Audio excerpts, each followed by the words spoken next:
નમસ્કાર મિત્રો, તમામ દર્શકોનું સ્વાગત છે. તમે જોઈ રહ્યા છો આપનું વિશ્વસનીય ડિજિટલ ન્યૂઝ પ્લેટફોર્મ. ખેડૂતો માટે મોટી ખબર સામે આવી રહી છે. દેશભરના લાખો ખેડૂતોને હવે પીએમ કિસાન સમ્માન નિધિ યોજનાની 23મી કિસ્તની રાહ છે. સરકાર દ્વારા દર વર્ષે ખેડૂતોના ખાતામાં ₹6,000ની સહાય 3 સમાન કિસ્તોમાં મોકલવામાં આવે છે. અત્યાર સુધી 22 કિસ્ત ખેડૂતોના ખાતામાં જમા થઈ ચૂકી છે અને હવે 23મી કિસ્તને લઈને મહત્વની માહિતી સામે આવી છે.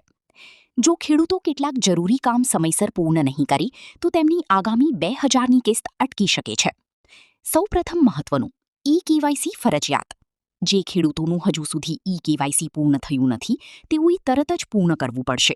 સરકારના નિયમ મુજબ ખેડૂતો 2 રીતે ઈ-કેવાયસી કરી શકે છે. 1. પીએમ કિસાનની ઓફિશિયલ વેબસાઇટ પર ઓટીપી દ્વારા ઓનલાઈન ઈ-કેવાયસી. 2. નજીકના સીએસસી સેન્ટર પર જઈ બાયોમેટ્રિક ઈ-કેવાયસી. બેંક એકાઉન્ટ સાથે આધાર લિંક હોવું જરૂરી. જો તમારું આધાર કાર્ડ બેંક ખાતા સાથે લિંક નહીં હોય તો પીએમ કિસાનની કિસ્ત તમારા ખાતામાં આવી શકશે નહીં. તેથી ખેડૂતોને તાત્કાલિક આધાર બેંક લિંક ચેક કરવાની સલાહ આપવામાં આવી છે. જમીનનું વેરિફિકેશન પણ જરૂરી. સરકારે સ્પષ્ટ કહ્યું છે કે જમીનનું વેરિફિકેશન ન કરાવનાર ખેડૂતોને આગામી કિસ્તનો લાભ નહીં મળે. એક પરિવારના 2 સભ્યોને લાભ નહીં મળે. જો એક જ પરિવારના 2 લોકોએ પીએમ કિસાન